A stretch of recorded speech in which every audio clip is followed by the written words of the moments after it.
Businesswoman, someone who brought private sector experience and maybe just a little bit of military discipline into state government. So it has been my absolute honor to be your state treasurer for the last 3 years. And with the help and the hard work of everybody in this room and the grace of God, I'll be your state treasurer for the next 5 years.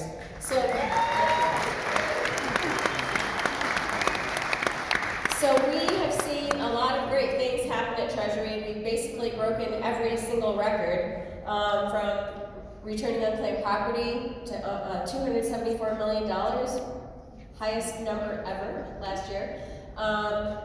Fees returned to hardworking parents in 529, $11.5 million, returning 413 military medals, including 9 Purple Hearts and 3 Bronze Stars to veterans and their families. And we've done so much more. Pulled our funds out of Russia the day that Putin invaded Ukraine, the only agency to get your money, out before the markets closed. Divested from China in 2022 due to human rights abuses that rival Stalin. And then just in November, supported our greatest ally in the Middle East, Israel, by investing $20 million in Israel bonds after those surrender attacks.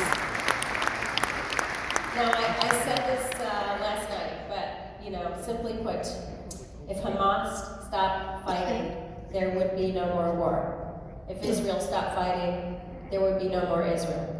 But my office and I continue to spend our time working hard for the people of Pennsylvania, for all of you, while those on the left that are running against me, like State Representative Ryan Mazzaro, spending their time calling me an extremist and an insurrectionist. Now, I know politics in this country have become more polarized than ever, but it's news to me that returning almost $300 million of unclaimed property is extreme. Or that even mentioning the name Trump is an act of insurrection.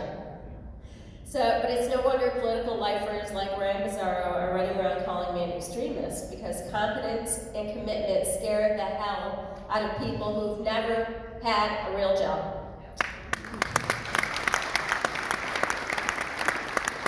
So he's so committed to living off taxpayers that he's running for 2 offices at the same time.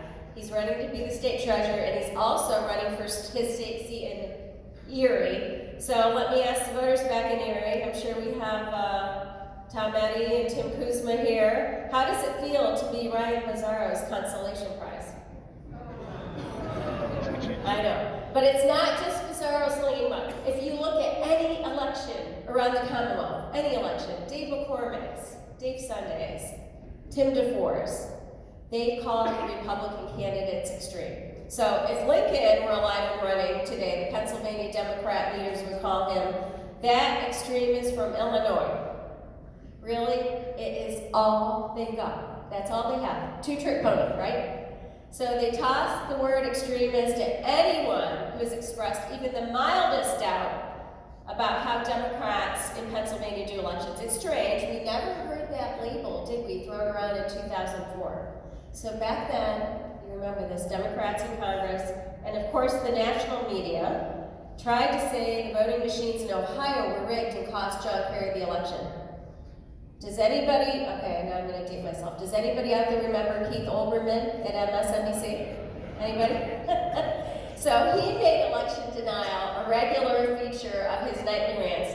And how about Jerry Nadler and Maxine Waters? So they both opened inquiries just based on nothing more than they didn't like the outcome. So Waters, of course, you remember, she's a congresswoman who also claimed that the CIA created the crack cocaine epidemic. So you'll notice that the national media didn't call those unproven allegations lies. They didn't call Waters and Nadler and Olbermann extremists. But when we question or object to the Democrat Secretary of the Commonwealth rewriting election laws to suit her party's needs, somehow we're extremists. So we gave them a pass. We didn't demonize them, we didn't abuse them, but they can't help themselves. So with Democrats like Brian Mazzaro, it's always a smear campaign because there is nothing better to offer. And you'll hear that same kind of hate-filled language up and down the ballot in the races this year. The Democrat bosses want to make political intolerance acceptable. So facts be damned, they're going to call every one of us an extremist. And it's gonna, you know what, it's gonna wear thin on voters because they're tired of hearing the same slur used every single cycle. They're gonna notice the pattern, I promise you this. How can every one of their opponents somehow be an extremist? They're gonna realize it's a bunch of empty lies.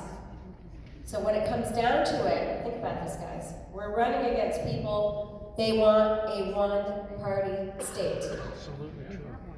No smears too demeaning, no tactic is too low, no bigotry is too offensive to them, so they want no opposition.